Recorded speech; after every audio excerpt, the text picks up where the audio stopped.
Hello friends, आपके YouTube channel mister health में आपका स्वागत है। आज हम लोग डिस्कस करेंगे निमोनिया, जिसे फेफड़ों की में सूजन कहा जाता है।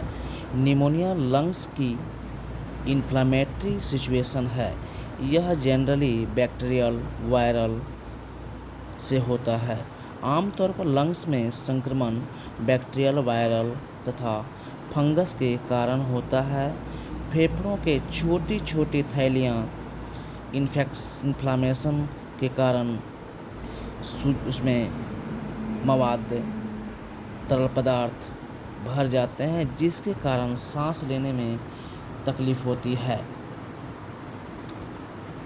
और खांसी बुखार की समस्या हमेशा बनी रहती है। Types of pneumonia: lower pneumonia, staphylococcus pneumonia, aspiration pneumonia, bronchopneumonia, ये इसके कारण हैं। सब आज हम लोग डिस्कस करेंगे लोअर निमोनिया।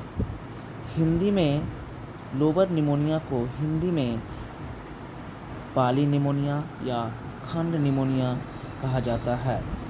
यह निमोनिया एक ऐसा है जिसमें लंग्स का एक पूरा खंड या भाग इन्फेक्टेड हो जाता है, जिससे लंग्स पूरी तरह से डैमेज होने की संभावना बढ़ जाती है। आमतौर पर बैक्टीरिया से की संभावना से कारण होती है, खासकर Streptococcus pneumonia.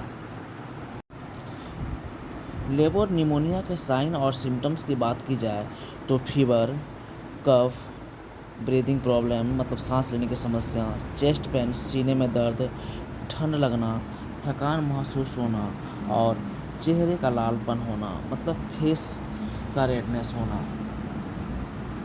Cause: Streptococcus pneumonia सबसे इसका कॉमन काउज है। H1 influenza virus fungal infection virus pneumonia के एक प्रमुख काउज है।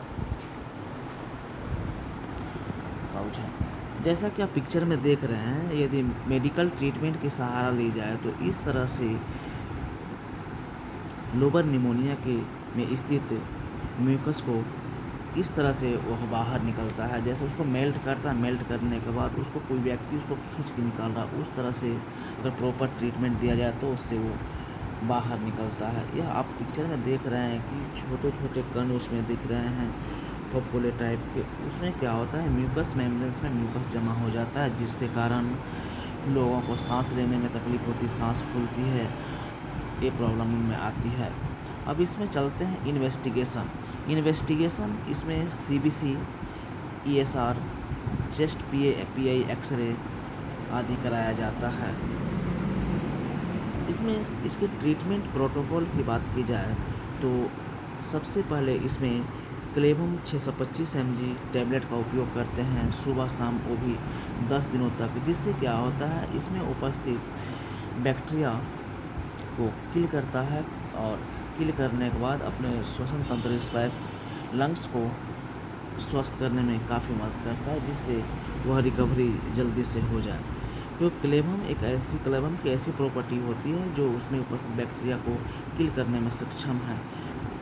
इसके साथ में क्योंकि उसमें म्यूकस होता है, म्यूकस वाले प्लेस पे मेट्रोन टैबलेट काफ़ी उपयोगी होता है, इसलिए इसमें मेट्रोन टैबलेट को सुबह दोपहर शाम चलाते हैं। यदि इससे आराम नहीं हो तो लास्ट में हम लोग चलते हैं मेट्रोजिल इंजेक्शन, वह सुबह शाम एक बोतल 3 दिनों तक चलाते हैं। उसके बाद क्लेम 1.2 ग्राम इंजेक्शन को सुबह शाम 3 दिनों तक देते हैं। यदि इससे आराम नहीं तो उसके आगे भी इसको कंटिन्यू 5 डेज तक किया जा सकता है, क्योंकि क्लेम इंजेक्शन जो है 1.2 ग्राम का होता है, पोटेशियम क्लेवोनिक एसिड से बना होता है, जो लंग्स में उपस्थित म्यूकस को मेल्ट करके निकालने में काम करता है। उसके बाद स्कोरिल LS सिरप का उपयोग करते हैं, जो लंग्स में उपस्थित बैक्टीरिया को किल करता है और बाहर निकालता है। Thank you.